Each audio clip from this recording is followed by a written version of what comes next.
ସମସ୍ତଙ୍କ ପାଇଁ ଆସିଲା ଖୁସି ଖବର।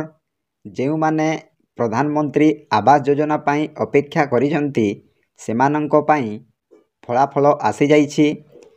ପ୍ରଧାନମନ୍ତ୍ରୀ ଆବାସ ସର୍ଭେ ଆଉ କିଛି ଦିନ ବାକି ରହିଲା, ତ ଆପଣମାନେ ରେଡ଼ି ହୋଇ ରୁହନ୍ତୁ। ଯେଉଁମାନେ ଏହି ଆବାସ ଘର ପାଇନାହିଁ, ତ ଯେଉଁମାନେ ଏହି ପ୍ରଧାନମନ୍ତ୍ରୀ ଆବାସ ଘର ପାଇନାହିଁ ସେମାନଙ୍କୁ ସମସ୍ତଙ୍କୁ ଏହି ଆବାସ ଘର ଦିଆଯିବ ବୋଲି ପଞ୍ଚାୟତରାଜ ମନ୍ତ୍ରୀ ରବୀନ ନାୟକ କହିଛନ୍ତି।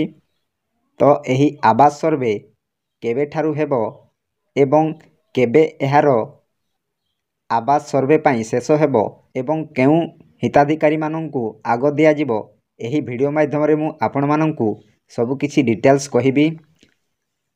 ତ ଭିଡ଼ିଓକୁ ଗୋଟେ ଲାଇକ୍ କରିଦିଅନ୍ତୁ ଏବଂ ମୋ ଚ୍ୟାନେଲକୁ ପ୍ରଥମେ ଆସିଥିଲେ ଗୋଟିଏ ସବସ୍କ୍ରାଇବ୍ କରି ଅଲ୍ ନୋଟିଫିକେସନ୍ ଉପରେ କ୍ଲିକ୍ କରନ୍ତୁ। ଫଳରେ ଏହିପରି ହେଲ୍ପଫୁଲ୍ ନୂଆ ନୂଆ ଭିଡ଼ିଓ ଆପଣମାନଙ୍କ ଠାରେ ପ୍ରଥମେ ପହଞ୍ଚିବ।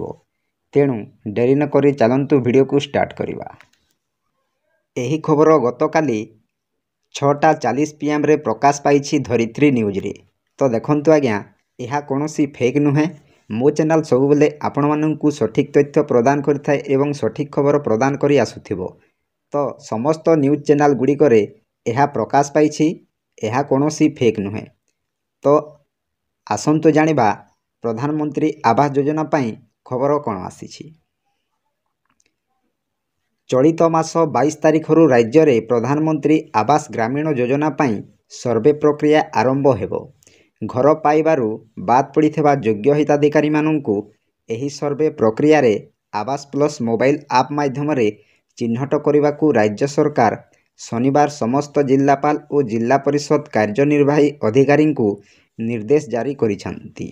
ଦେଖନ୍ତୁ ଆଜ୍ଞା, ଯେଉଁମାନେ ଏହି ପ୍ରଧାନମନ୍ତ୍ରୀ ଆବାସ ଯୋଜନା ପାଇଁ ଅପେକ୍ଷା କରିଛନ୍ତି ସେମାନଙ୍କର ଅପେକ୍ଷାର ଅନ୍ତ ଘଟି ସାରିଛି।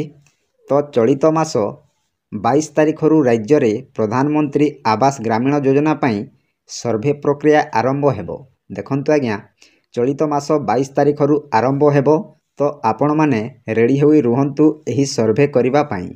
ତ ଘର ପାଇବାରୁ ବାଦ୍ ପଡ଼ିଥିବା ଯୋଗ୍ୟ ହିତାଧିକାରୀମାନଙ୍କୁ ଏହି ସର୍ଭେ ପ୍ରକ୍ରିୟାରେ ଆବାସ ପ୍ଲସ୍ ମୋବାଇଲ ଆପ୍ ମାଧ୍ୟମରେ ଚିହ୍ନଟ କରିବାକୁ ରାଜ୍ୟ ସରକାର କହିଛନ୍ତି।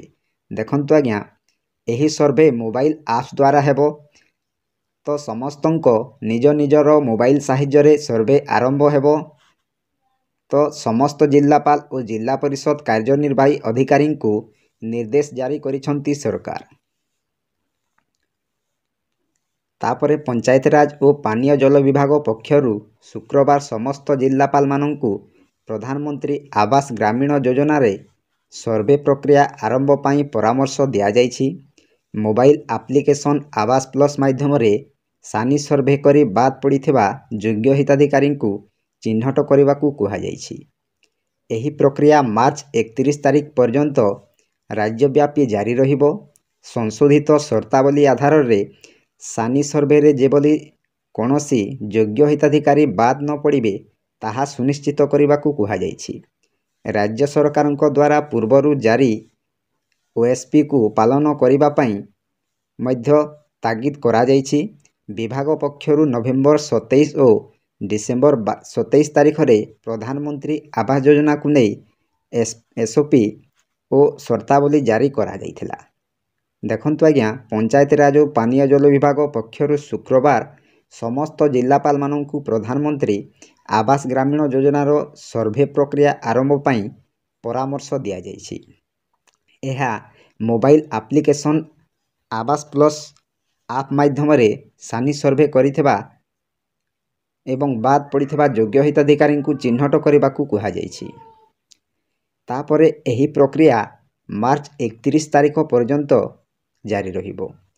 ତାପରେ ସଂଶୋଧିତ ସର୍ତ୍ତାବଳୀ ଆଧାରରେ ସାନି ସର୍ଭେରେ ଯେଭଳି କୌଣସି ଯୋଗ୍ୟ ହିତାଧିକାରୀ ବାଦ୍ ନ ପଡ଼ିବେ ବୋଲି ସରକାର କହିଛନ୍ତି। ତାପରେ ବିଭାଗ ପକ୍ଷରୁ ନଭେମ୍ବର 27 ଓ ଡିସେମ୍ବର 27 ତାରିଖରେ ପ୍ରଧାନମନ୍ତ୍ରୀ ଆବାସ ଯୋଜନାକୁ ନେଇ ଏସ୍ଓପି ଓ ସର୍ତ୍ତାବଳୀ ଜାରି କରାଯାଇଥିଲା। ତାପରେ ଏହି ସର୍ଭେ ସମ୍ପର୍କରେ ବ୍ୟାପକ ସଚେତନତା କାର୍ଯ୍ୟକ୍ରମ କରିବାକୁ ମଧ୍ୟ ବିଭାଗ ପରାମର୍ଶ ଦେଇଛି। ବ୍ଲକ ଓ ଜିଲ୍ଲା ସ୍ତରରେ ଉପଲବ୍ଧ ଥିବା ପ୍ରଧାନମନ୍ତ୍ରୀ ଆବାସ ଗ୍ରାମୀଣ ଯୋଜନାର ପ୍ରଶାସନିକ ପାଣ୍ଠିରୁ ଖର୍ଚ୍ଚ ତୁଳାଇବାକୁ କୁହାଯାଇଛି। ସବୁ ପଞ୍ଚାୟତରେ ମାଇକ୍ ଯୋଗେ ଘୋଷଣା କରାଯିବ। ରେକର୍ଡିଂ ହୋଇଥିବା ତଥ୍ୟ ରାଜ୍ୟ ସରକାର ଯୋଗାଇ ଦେବେ, ଯାହାକୁ ମାଇକ୍ ଯୋଗେ ପ୍ରଚାର କରାଯିବ। ସେହିପରି ବ୍ଲକ ଓ ପଞ୍ଚାୟତ ମୁଖ୍ୟାଳୟରେ ବଡ଼ ବଡ଼ ବ୍ୟାନର ଓ ହୋର୍ଡିଂ ଲଗାଯିବ। ଯେଉଁଠି ଯୋଗାଯୋଗର ସୁବିଧା ନାହିଁ, ସେଠାରେ ସ୍ଥାନୀୟ ସାଂସ୍କୃତିକ ଦଳ ଦ୍ୱାରା ସ୍କ୍ରିପ୍ଟ ପ୍ଲେ କରାଯିବ। ଏହି ସର୍ଭେ ସମ୍ପର୍କରେ ମଧ୍ୟ ସୋସିଆଲ ମିଡ଼ିଆରେ ବ୍ୟାପକ ପ୍ରଚାର କରିବାକୁ ମଧ୍ୟ କୁହାଯାଇଛି। ଦେଖନ୍ତୁ ଆଜ୍ଞା, ଏହି ସର୍ଭେ ନିଶ୍ଚୟ ଆସନ୍ତା 22 ତାରିଖରୁ ଆରମ୍ଭ ହେବ। କେତେକ ଜିଲ୍ଲାଗୁଡ଼ିକରେ ଏହା ସର୍ଭେ ଆରମ୍ଭ ହୋଇଗଲାଣି, କିନ୍ତୁ ସମସ୍ତ ଜିଲ୍ଲାରେ ଏହି ଆସନ୍ତା 22 ତାରିଖରୁ ଆରମ୍ଭ ହୋଇଯିବ। ଆପଣମାନେ ରେଡ଼ି ହୋଇ ରୁହନ୍ତୁ ଏହି ସର୍ଭେ କରିବା ପାଇଁ। ଏହି ସର୍ଭେ ସମ୍ପର୍କରେ ବ୍ୟାପକ ସଚେତନତା କାର୍ଯ୍ୟକ୍ରମ କରିବାକୁ ମଧ୍ୟ ବିଭାଗ ପକ୍ଷରୁ ପରାମର୍ଶ ଦିଆଯାଇଛି। ସମସ୍ତ ବ୍ଲକ, ସମସ୍ତ ଜିଲ୍ଲାରେ ଉପଲବ୍ଧ ଥିବା ପ୍ରଧାନମନ୍ତ୍ରୀ ଆବାସ ଗ୍ରାମୀଣ ଯୋଜନାର ପ୍ରଶାସନିକ ପାଣ୍ଠିରୁ ଖର୍ଚ୍ଚ ତୁଲାଇବାକୁ କୁହାଯାଇଛି। ତାପରେ ସବୁ ପଞ୍ଚାୟତରେ ମାଇକ୍ ଯୋଗେ ଘୋଷଣା କରାଯିବ। ରେକର୍ଡିଂ ହୋଇଥିବା ତଥ୍ୟ ରାଜ୍ୟ ସରକାର ମଧ୍ୟ ଯୋଗାଇ ଦେଇ ମାଇକ୍ ଯୋଗେ ପ୍ରଚାର କରାଯିବ।